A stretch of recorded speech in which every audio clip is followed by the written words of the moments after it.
Ine Chumisky, eu sou professora de língua portuguesa e de pedagogia aqui na Unijales há 8 anos. Sou formada em letras, pedagogia e sou mestre em educação. Neste semestre, vou dar aula para vocês de comunicação e expressão. Então, hoje vamos começar com uma aula sobre fala, língua e comunicação, tá? Vou projetar os slides para vocês. Só um instantinho.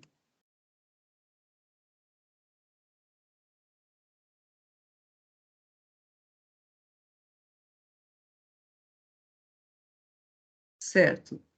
Como vocês estão vendo aqui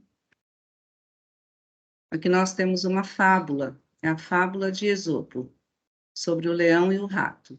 Vou fazer a leitura rapidamente da fábula. Estando o leão dormindo, alguns ratos brincavam em torno dele. Em dado momento, pularam em cima, acordando-o. O leão pegou um deles com a intenção de matá-lo, mas como o rato pedia insistentemente, acabou soltando-o. Passado algum tempo, o leão caiu em uma rede que os caçadores haviam armado, ficando preso apesar de suas forças. O rato, sabendo do ocorrido, foi até a armadilha e, com muito empenho, começou a roer as cordas, até que, rompendo a armadilha, o leão ficou livre, como recompensa pela misericórdia que tivera. Qual é a moral dessa história? Que ninguém deve ser subestimado e que todos os nossos atos de gentileza são importantes. Em continuidade, nós temos aqui uma tirinha do Dick Browne, e a tirinha diz o seguinte, no primeiro quadrinho, o louro falando, né? Louro, quer bolacha? E aí nós vemos a expressão do cachorro, que está grunhindo. Em seguida, nós vemos o louro falando novamente, o cachorro também quer. E aí nós vemos a expressão do agar, né? Uma expressão de descontentamento, tá? Bom, o que é que nós observamos nessa tirinha? Nós observamos os recursos que o cachorro e o papagaio usaram para se comunicar. O cachorro rosna, quando mostra os dentes, e o papagaio que imita os sons, reproduzindo palavras que ouve dos seres humanos com os quais convive. No último quadrinho, o que é que nós vemos? O papagaio, que diante da ameaça do cachorro, cria uma frase de acordo com a sua necessidade, tá? Que é a frase, o cachorro também quer. E com isso, ele produz um enunciado. E depois nós vemos a sensação de estranhamento que toma conta do rosto de Agar e também de nós, leitores. Porque como é que um papagaio pode falar e expressar, né, que ele também quer bolacha? Ou seja, como é que ele pode ter uma atitude racional, sendo que a atitude racional é própria do ser humano apenas? Vamos para o próximo slide. No próximo slide, nós vemos uma definição de Aristóteles afirmando que o homem é um animal político, somente o homem é um animal político, social e cívico, ou seja, somente ele é dotado de linguagem, e que a linguagem permite ao homem exprimir-se, e é isso que torna possível o homem viver em sociedade. A palavra político vem do grego politikos, que significa cidadão, que é aquela pessoa capaz de viver na polis, sociedade.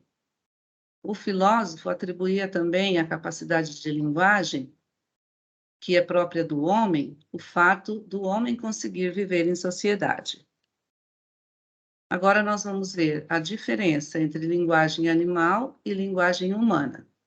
A linguagem animal, ela é estática, ela é parada, condicionada, não consciente, enquanto que a linguagem humana é fruto do raciocínio. E a expressão por meio dela se dá de forma consciente e intencional. Então, isso quer dizer que nós pensamos antes de falar, tá? E também essa linguagem é dinâmica e criativa. Vamos ver um pouco mais sobre a linguagem animal. Como é constituída? Através da emissão de sons e de certos comportamentos. Isso acontece para que os animais garantam a sobrevivência e a perpetuação das espécies, ou seja, da raça animal. Já na linguagem humana, o que é que nós temos? Um sistema organizado de sinais. Como é que se dá isso? Através do alfabeto, dos sinais de trânsito, das libras, dos códigos e dos números. E isso permite a expressão ou a representação das ideias, dos desejos, dos sentimentos, das emoções que o ser humano tem. Isso tudo possibilita a leitura, tá? Que é tão importante para nós humanos na sociedade. E através da leitura, nós podemos também socializar, ou seja, conversarmos e interagirmos uns com os outros.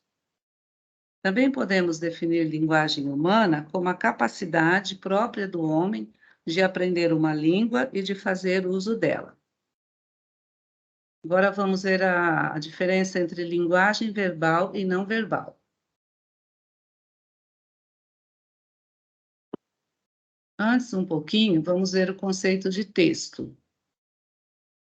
Texto significa toda e qualquer manifestação da capacidade textual do ser humano, nos mais diferentes âmbitos. Então, por exemplo, um poema é um texto, uma música, uma pintura, um filme, uma escultura.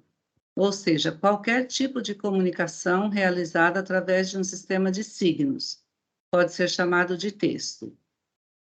Quando nós pensamos em linguagem, nós temos dois tipos de linguagem: a linguagem verbal, que é chamada de língua, e temos a linguagem não verbal, tá? Já quando nós falamos em linguagem, o que é que nós temos? Um conceito mais amplo. Então, nós temos um sistema que permite a expressão ou representação de ideias e que se concretiza através do texto. Vamos pensar um pouquinho mais sobre linguagem verbal. A linguagem verbal ocorre por meio de palavras, enquanto que a linguagem não verbal ocorre sem a utilização de palavras, ocorre através de sinais. No caso da linguagem verbal, pode ser escrita ou falada. Por exemplo, esse texto que nós estamos lendo é um exemplo de linguagem verbal. Quando o professor está dando uma aula, como está acontecendo agora, nós temos a linguagem verbal também, a fala. E isto eu estou usando para me comunicar com vocês, tá? Então, ressaltando, reforçando. Esse tipo de linguagem pode ser oral ou escrita.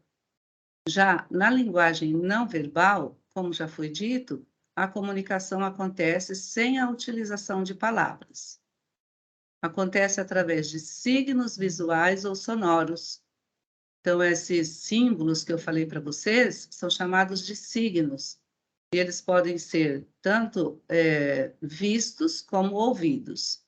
Alguns exemplos de signos visuais: placas de sinalização de trânsito, slogans, logotipos, cores, fotos e etc. Já no caso dos signos sonoros, nós temos alguns exemplos também: os apitos, a música, os ruídos e etc. Existe também um tipo de linguagem que é a linguagem mista. Ela é chamada de linguagem híbrida. Qual é esse tipo de linguagem? É quando os elementos de dois tipos de linguagem, no caso a linguagem verbal e não verbal, aparecem de forma combinada, ou seja, aparecem junto. Nós temos alguns exemplos aqui desse tipo de linguagem, que é a linguagem mista. Nós temos os panfletos publicitários, as charges e as histórias em quadrinhos. Então, como vocês podem observar, nas charges, nós temos tanto o desenho, a ilustração, como a escrita. Está certo que algumas charges só têm a escrita, mas muitas delas também têm. Nas histórias em quadrinhos também, nós temos tanto a parte verbal como a parte não verbal, ou seja, tanto as palavras como as imagens. Continuando. Nesse slide, vamos falar sobre a linguagem, a língua e a fala. Reforçando, a linguagem é uma ferramenta que usamos para transmitir ideias. Então, nós passamos ideias, conceitos, expressamos sentimentos, emitimos ordem e qualquer tipo de mensagem que tenha um significado na nossa sociedade. Como exemplo, nós temos essa placa de sinalização ali ao lado, a placa pare. Nós temos uma observação em relação à placa, que é o formato dela. Nenhuma outra placa de trânsito tem esse formato, que é o formato octogonal. E mesmo as pessoas vendo de costas a placa, no caso aí os motoristas, né, podem reconhecer que se tratam dessa placa, do sinal pare, na sinalização, tá? Então, isso pode ser entendido como linguagem. Então, essa placa pode ser entendida como linguagem, que no caso aí é uma linguagem não verbal junto com a linguagem verbal, ou seja, uma linguagem mista. Por que isso acontece? Porque dentro da sociedade isso ficou estabelecido, tá? As pessoas aprenderam isso, que esta placa é a placa do sinal pare, da mesma forma que aprenderam os outros sinais. E da mesma forma também que ficou estabelecido na nossa sociedade que nós devêssemos usar a língua portuguesa como código. É como se tivesse ficado combinado na sociedade, que todos deveriam usar a língua portuguesa, mas isso de forma não intencional. Bom, ainda falando sobre a placa, ela tem o mesmo formato em vários países. Ou seja, mesmo não dominando o idioma, qualquer pessoa pode reconhecer que essa placa é a placa que indica para parar. Agora vamos ver um pouquinho sobre o conceito de língua. Então, o que é língua? Ele é um instrumento para a comunicação. Então, é um instrumento através do qual nós nos comunicamos. E por que é que isso acontece? Para que nós possamos promover a interação, ou seja, a socialização entre seres humanos de um mesmo grupo. Essa língua tem suas regras e seus valores dentro da nossa sociedade, que é também uma comunidade linguística. Mais ainda um detalhe: a língua é uma forma de expressão da união de um povo, tá? Então, sem a língua, seria impossível nós nos comunicarmos. Um exemplo disso é a língua portuguesa e as suas regras. Então, a língua portuguesa, ela possui regras, né? E essa língua portuguesa com regras é chamada de gramática normativa. Então, como vocês podem ver pelo nome, olha, normativa. Então, ela possui normas, ela possui regras, que muitas vezes são consideradas complexas, porque realmente a língua portuguesa é difícil de se falar. Mas, conhecendo as regras e fazendo exercícios, nós temos condições de aprender a usar, tanto na fala quanto na escrita, a nossa tão complexa língua portuguesa e tão necessária. Agora vamos ver um pouquinho sobre fala.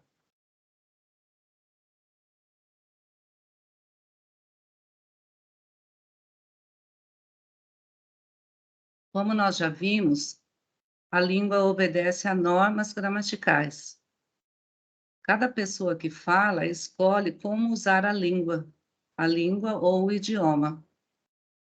E nesse momento dessa escolha é que acontece esse fenômeno chamado fala.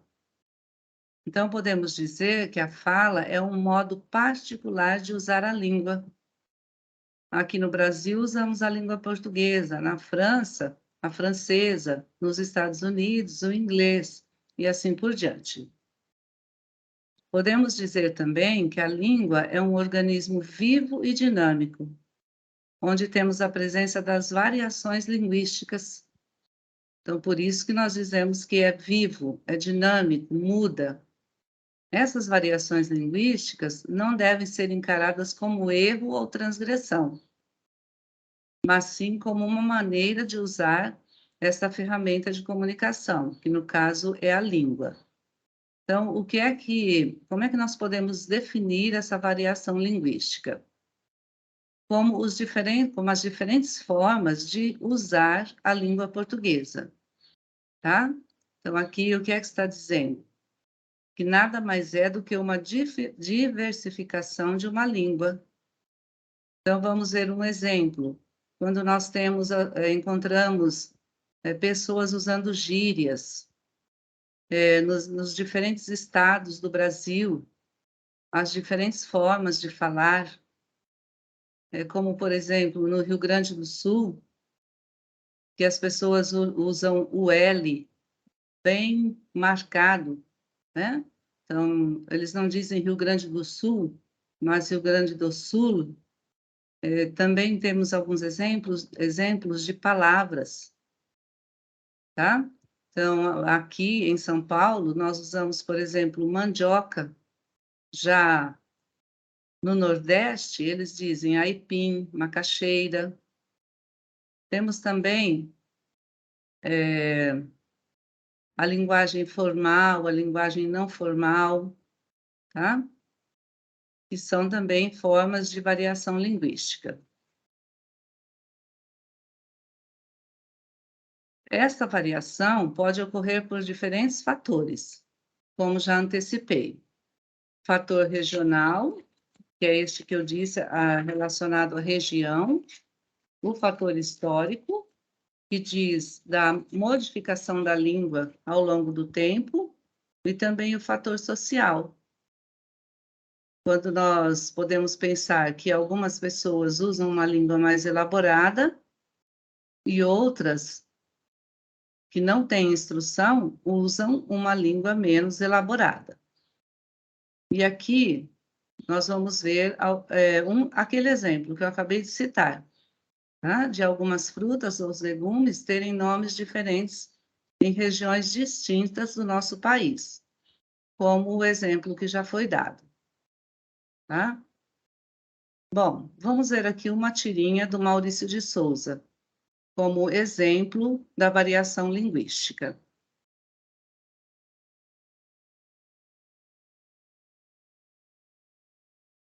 Então, o que é que nós temos aqui?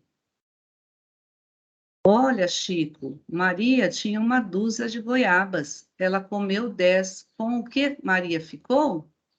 E aí o Chico respondendo, com uma baita dor de barriga. Então, aqui nós já vemos a variação linguística.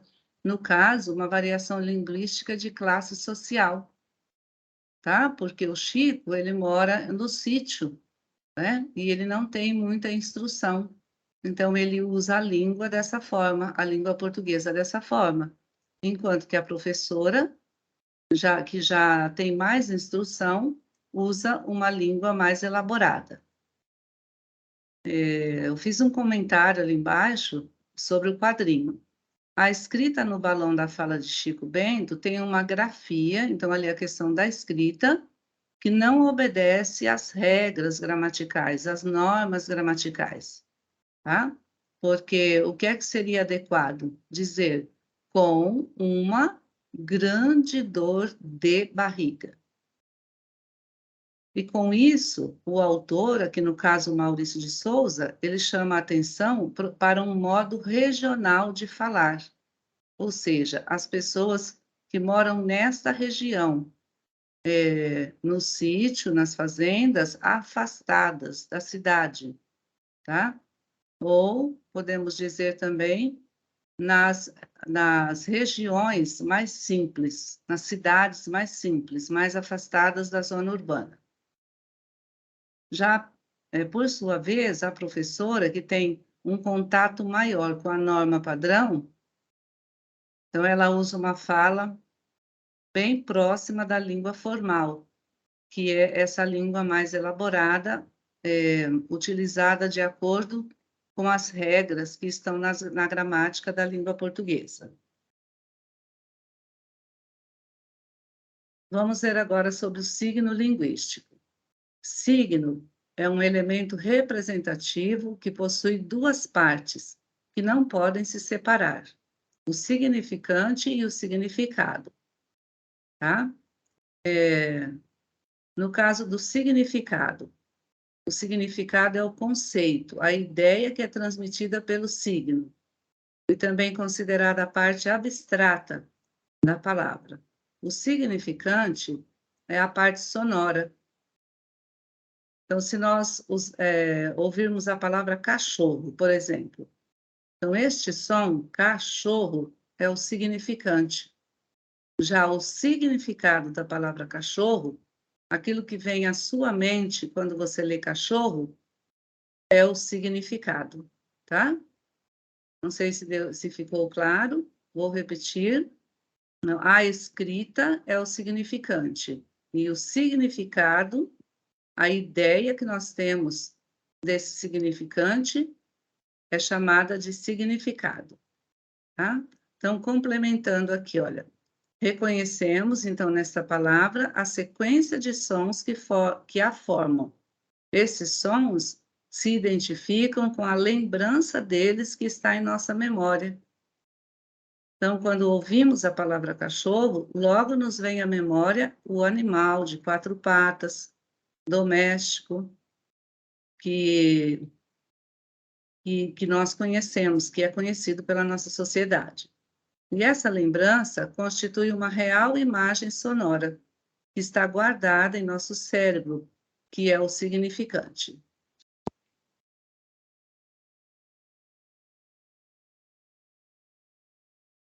Bom, ali no primeiro parágrafo é o que eu já disse, né, para vocês. Depois nós vemos que nós devemos estar atento às regras gramaticais para podermos escrever as palavras de forma correta. E em seguida, o que é que nós temos? Que esses signos linguísticos constituem a língua, que obedecem a padrões determinados de organização, que também já comentei. E, finalmente, que nós devemos usar conhecer a língua portuguesa, conhecer as normas, para que nós possamos usar adequadamente as palavras, bem como as suas regras. E aqui, concluindo a nossa aula, nós temos um pequeno resumo. Linguagem verbal, um sistema composto de signos linguísticos. Então, aqui nós temos tanto a linguagem verbal como não verbal. A língua, um código verbal de uma determinada comunidade. E a fala, o uso individual do código verbal.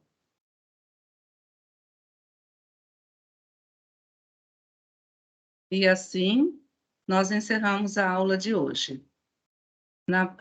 Vou deixar alguns exercícios para vocês na plataforma Moodle, e na próxima semana estarei de volta com uma nova aula. Foi um prazer conhecê-los. Até mais. Tchau.